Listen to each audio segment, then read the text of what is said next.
నిరుద్యోగుల ఐక్యత, నిరుద్యోగుల ఐక్యత, నిరుద్యోగుల ఐక్యత.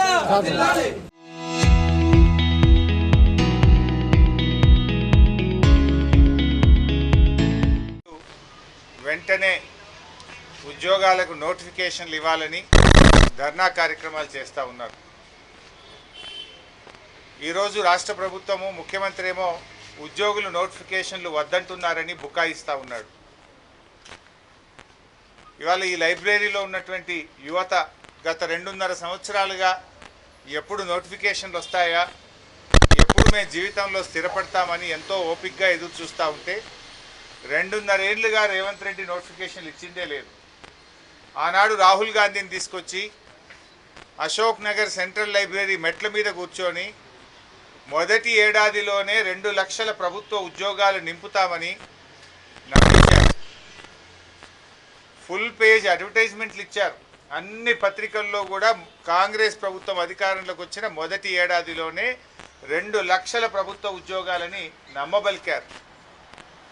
ఆనాడు నిరుద్యోగులందరినీ కూడా ఒకతాటి మీదకి తెచ్చి బస్సు యాత్రలు పెట్టించి గ్రామాల్లోకి పంపించి పట్టణాల్లోకి పంపించి కాంగ్రెస్ కోటేయండి 2 లక్షల ఉద్యోగాలు వస్తాయని చెప్పించారు.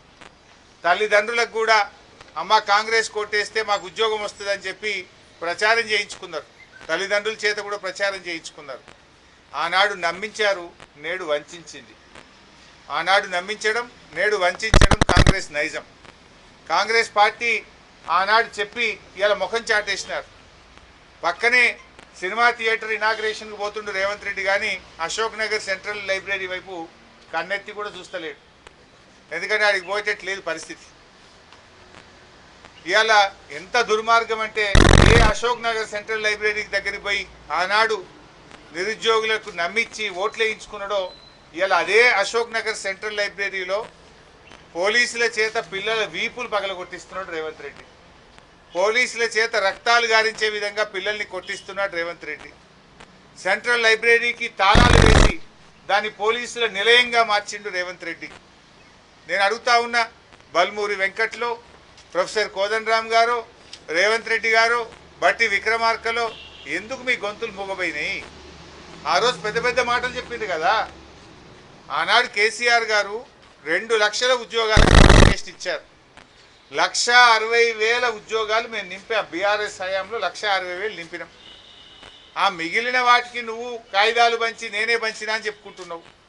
మొన్న అసెంబ్లీలో అసలు నువ్వు ఇచ్చిన ఉద్యోగాలన్నీ రేవంత్ రెడ్డి నీ ప్రభుత్వం వచ్చినాక అంటే అసెంబ్లీలో ముఖ్యమంత్రే సమాధానం చెప్పిండు 16,000.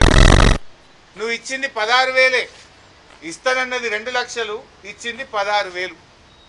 మరి మిగతా 1,84,000 ఉద్యోగాలు ఎప్పుడు ఇస్తావు? మరి ఆ మిగతా 1,84,000 ఎప్పటిలోకి ఇస్తావు? ఆల్రెడీ సగం పీరియడ్ అయిపోయింది, 2.5 సంవత్సరాలు అయిపోయింది. ఇంకా నీ నోటిఫికేషన్ ఎప్పుడు, పరీక్ష ఎప్పుడు, ఫలితాలు ఎప్పుడు, ఉద్యోగాలు ఇచ్చుడు ఎప్పుడు? పోలీస్ డిపార్ట్మెంట్లో 19,000 ఖాళీలు ఉన్నాయని నిన్న డీజీపీ చెప్తా ఉన్నాడు. మరి ప్రభుత్వం 19,000 ఖాళీలు ఉంటే ఎందుకు పోలీస్ నియామకాలకు నోటిఫికేషన్ ఇస్తలేరు? 5,000కే ప్రభుత్వం అనుమతి అంటే ఇంకా మిగతా 14,000 ఆపి పెడతావా రేవంత్ రెడ్డి? నువ్వే హోంమంత్రివి, నువ్వే ముఖ్యమంత్రివి. ఆనాడు జీవో 46 గురించి కూడా రెచ్చగొట్టి మాట్లాడినావు. పోలీస్ ఖాళీలు నింపాలన్నావు. ఆనాటి బీఆర్ఎస్ ప్రభుత్వం ఎప్పటికప్పుడు పోలీస్ నియామకాలు చేసింది. 40,000 constable, SI, civil, AR, armed reserve forces అన్ని రకాల ఉద్యోగాలు 40,000 పోలీసు ఉద్యోగాలు నింపింది. నువ్వు ఈ రోజు వరకు ఒక్క పోలీస్ నోటిఫికేషన్ కూడా ఇవ్వలేదు 2.5 సంవత్సరాల్లో. వెంటనే ఖాళీగా ఉన్న 19,000 కానిస్టేబుల్, ఎస్ఐ ఉద్యోగాలకు నోటిఫికేషన్ ఇవ్వాలని చెప్పి డిమాండ్ చేస్తూ ఉన్నాం. అదేవిధంగా ఇవాళ ఎడ్యుకేషన్ కమిటీ రిపోర్ట్ ఇచ్చింది. విద్యా కమిషన్ అని వేసినావు నువ్వు. ఏమైంది కమిషన్ రిపోర్ట్? చెత్తబుట్ట దాఖలైందా? విద్యా కమిషన్ రిపోర్ట్ ఎందుకు నువ్వు డిలీట్ చేసినావు? విద్యా కమిషన్ రిపోర్ట్ ఎందుకు బయట పెడతలేవు? ఇవాళ రాష్ట్ర వ్యాప్తంగా దాదాపు 30,000 ఉపాధ్యాయ పోస్టులు ఖాళీగా ఉన్నాయని చెప్తా ఉన్నారు. మరి ఆ 30,000 ఉద్యోగాలు ఎప్పుడు నింపుతావు? మెగా డిఎస్సి అని ఊరించిన నువ్వు ఇవాళ ఇప్పటిదాకా ఎందుకు డిఎస్సి నోటిఫికేషన్ ఇస్తలేవు? మెగా డిఎస్సి కాస్త దగా డిఎస్సి అయిపోయింది. తక్షణమే రాష్ట్రంలో ఖాళీగా ఉన్న ఎస్జిటి స్కూల్ అసిస్టెంట్ పోస్టులకు మెగా డిఎస్సి విడుదల చేయాలని చెప్పి కూడా ఈరోజు మేము డిమాండ్ చేస్తూ ఉన్నాం. అదేవిధంగా ఎస్సీ ఎస్టీ మైనారిటీ బీసీ గురుకులాల్లో కూడా అనేక ఖాళీలు ఉన్నాయి. గురుకులాల్లో ఉన్న ఉపాధ్యాయ ఉద్యోగాలకు నియామకానికి కూడా తక్షణమే నోటిఫికేషన్ విడుదల చేయాలని చెప్పి కూడా డిమాండ్ చేస్తూ ఉన్నాం. గ్రూప్ 1, గ్రూప్ 2, గ్రూప్ 3, గ్రూప్ 4 వీటిలో కూడా అనేక ఖాళీలు ఉన్నాయి. ఆ ఖాళీలను నోటిఫై చేసి అన్ని గ్రూప్ నోటిఫికేషన్స్ కూడా వెంటనే విడుదల చేయాలని చెప్పి కూడా డిమాండ్ చేస్తూ ఉన్నాం. మేము ఎక్కడో మాట్లాడతలేం. నిరుద్యోగుల మధ్య నిరుద్యోగులు ఆహ్వానిస్తే వాళ్ళ దగ్గరికి వచ్చి వాళ్ళ సమక్షంలో మాట్లాడుతున్నాం. నువ్వు అసెంబ్లీలో కూర్చొని పిల్లలు నోటిఫికేషన్లు వద్దంటున్నారు, మాకు జాబ్ నోటిఫికేషన్లు వద్దని ధర్నాలు చేస్తుందని డ్రామాలు బంద్ చేయి. పిల్లలే అడుగుతున్నారు నోటిఫికేషన్ కావాలని. ఆ పిల్లలు నా దృష్టికి తెస్తే పిల్లల పక్షాన నిరుద్యోగుల పక్షాన నిన్ను ప్రశ్నిస్తా. చిల్లర మాటలు కాదు కావాల్సింది, జాబ్ నోటిఫికేషన్లు కావాలి. ఏమైంది నీ జాబ్ క్యాలెండర్? అసెంబ్లీలో జాబ్ క్యాలెండర్గా విడుదల చేసినావు, అది చిత్తుగాయినం అయిపోయింది. నీ జాబ్ క్యాలెండర్లో ఒక్క నోటిఫికేషన్ వచ్చిందా?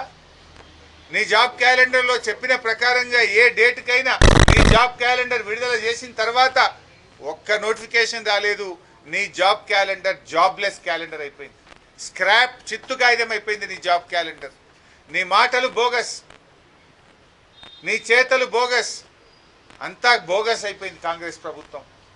నిరుద్యోగ భృతి ఒక దగ, ఆడపిల్లలకు స్కూటీలు ఒక దగ, విద్యార్థులకు ఉద్యోగులకు నోటిఫికేషన్లు జాబ్ నోటిఫికేషన్లు ఒక దగ, ఫీజు రియంబర్స్మెంట్ ఉన్న పథకాన్ని ఎత్తిపడేసినావు నువ్వు.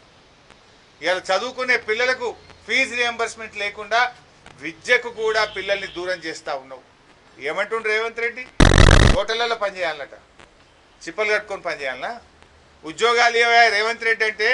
ఉద్యోగాలు లేవు, ఐటీ పోతుంది, వచ్చింది, హోటళ్ళల్లో పనిచేయండి అంటుండు.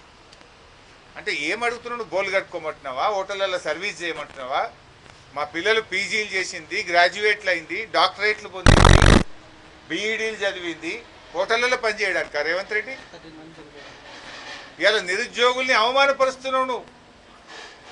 2 లక్షల ఉద్యోగాలు ఇస్తాన నువ్వు హోటళ్ళల్లో పనిచేసుకోండి, ప్రైవేట్లో పనిచేసుకోండి అని ఇవాళ నిరుద్యోగ యువతను అవమానపరిచే విధంగా రేవంత్ రెడ్డి గారు మాట్లాడుతూ ఉన్నారు.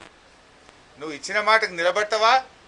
లేదా ఏ యువతనైతే నీ కోసం పనిచేసిందో ఆ యువత తిరగబడుతుంది, జాగ్రత్త అని హెచ్చరిస్తూ ఉన్నావు. ఏ నిరుద్యోగులైతే నీ కాంగ్రెస్ పార్టీకి పనిచేసిండ్రో రేపు ఆ నిరుద్యోగులే నీ కాంగ్రెస్ పార్టీకి మరణ శాసనం రాస్తారు, జాగ్రత్త అని హెచ్చరిస్తూ ఉన్నావు. అయ్యా భట్టి గారు, నువ్వే ఇచ్చినావు అసెంబ్లీలో జాబ్ క్యాలెండర్. మరి నీ జాబ్ క్యాలెండర్కి ఏమైనా ఉన్నదా? అసెంబ్లీలో చెప్పిన మాటకి ఏమైనా విలువ ఉన్నదా? ఎందుకు నోటిఫికేషన్లు ఆలస్యం చేస్తూ ఉన్నారు? What is the reason? పాపం పిల్లలు లక్షల రూపాయలు ఖర్చు పెట్టుకొని హైదరాబాద్లో దిల్సుఖ్ నగర్లో, అశోక్ నగర్లో రూములు కిరాయిలు తీసుకొని, కోచింగులు తీసుకొని లక్షల మంది పిల్లలు నీ జాబ్ నోటిఫికేషన్ల కోసం కళ్ళల్లో వత్తులేసుకొని చూస్తూ ఉన్నారు. అనేక జిల్లా కేంద్రాల్లో పిల్లలు లైబ్రరీలో కూర్చొని రాత్రి పగళ్ళు ఎప్పుడు నోటిఫికేషన్ వస్తుందా అని కష్టపడి చదువుకుంటారు. అరే ఏజ్ రిలాక్సేషన్ ఇవ్వంటే ఇవ్వవు నువ్వు, అటు జాబ్ నోటిఫికేషన్ ఇవ్వవు, ఏజ్ రిలాక్సేషన్ కూడా ఇస్తలేవు. ఆనాడు బీఆర్ఎస్ 10 సంవత్సరాలు ఏజ్ రిలాక్సేషన్ ఇచ్చింది, నువ్వెందుకు ఏజ్ రిలాక్సేషన్ ఇస్తలేవు? ఎందుకు దాన్ని 34కే పరిమితం చేస్తూ ఉన్నావు? ఎందుకు మొండి పట్టుదలకు పోతా ఉన్నావు? ఆ రోజు ఏమన్నావు? ఫీజులు కూడా ఉండయి అన్నావు, మళ్ళీ ఫీజులు పెట్టుండి. ఇప్పుడు ఫీజులు ఉండయి, ఫ్రీగా అప్లై చేసుకోవచ్చు అని మాట్లాడినావు. మరి ఇప్పుడు ఎందుకు ఫీజులు పెడుతున్నావు? ఫీజులు ఎందుకు పెడుతున్నావు? మేము భోజనాలు పెడతాం, ఫీజులు ఉండయి, మేమే కోచింగ్లు ఇస్తాం, మేమే 2 లక్షల నోటిఫికేషన్లు ఇస్తామన్నావు. నోటిఫికేషన్ లేకపోయా, నీ భోజనాలు లేకపోయా, ముక్కు విండి ఏదైనా ఒక నోటిఫికేషన్ వస్తే ఫీజులు వసూలు చేయబట్టి. ఒక్క మాట అసలు నువ్వు ఒక్క రోజైనా ఒక మాట మీద నిలబడ్డావా? ఎవరి విషయంలోనైనా నిలబడ్డావా? సో మేము అందువల్లనే ఈ ఉద్యమం మరింత ఉధృతం కాకముందే, నిరుద్యోగులు తిరగబడకముందే తక్షణమే మేల్కో రేవంత్ రెడ్డి జాబ్ నోటిఫికేషన్ విడుదల చేయాలని, జాబ్ క్యాలెండర్ను అమలు చేయాలని, 2 లక్షల ప్రభుత్వ ఉద్యోగాలకు నోటిఫికేషన్లు ఇవ్వాలని వీరందరి పక్షాన డిమాండ్ చేస్తున్నాం. లేనట్టయితే నీ సెక్రటరేట్ ముట్టడికి పెద్ద ఎత్తున పిలుపునిస్తాం. రాష్ట్ర వ్యాప్తంగా ఉండే నిరుద్యోగులతోని మొత్తం అన్ని జిల్లాల నుంచి కలిసి మరి సెక్రటరియట్ను ముట్టడించేటువంటి పరిస్థితులు దగ్గరలోనే ఉన్నాయి. మరి అంత దూరం తెచ్చుకోవద్దని తక్షణమే నోటిఫికేషన్లు ఇవ్వాలని మేము డిమాండ్ చేస్తాం. 33 జిల్లాలు తిరుగుతూ 33 జిల్లాల నిరుద్యోగ యువతను ఏకతాటి మీదకి తేవడానికి కృషి చేస్తూ ఉన్నారు. వారికి మా సంపూర్ణ మద్దతును తెలియజేస్తా ఉన్నాం. మీరు అన్ని జిల్లాలు తిరగండి, నిరుద్యోగ యువతను ఒక్కతాటి మీదకి తీసుకురండి. ప్రభుత్వం మేల్కొంటే మంచిది, లేదంటే అందరం కలిసి సెక్రటరియట్ను ముట్టడించి ప్రభుత్వం మీద ఒత్తిడి పెంచి జాబ్ నోటిఫికేషన్లు సాధించుకుందాం. కాంగ్రెస్ హటావో, నిరుద్యోగి బచావో. మెగా డిఎస్సీని వెంటనే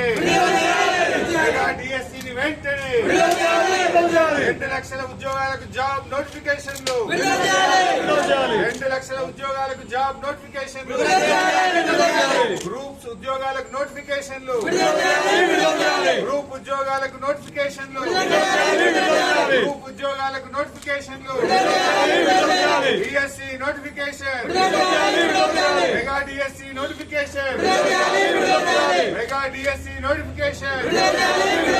జై తెలంగాణ.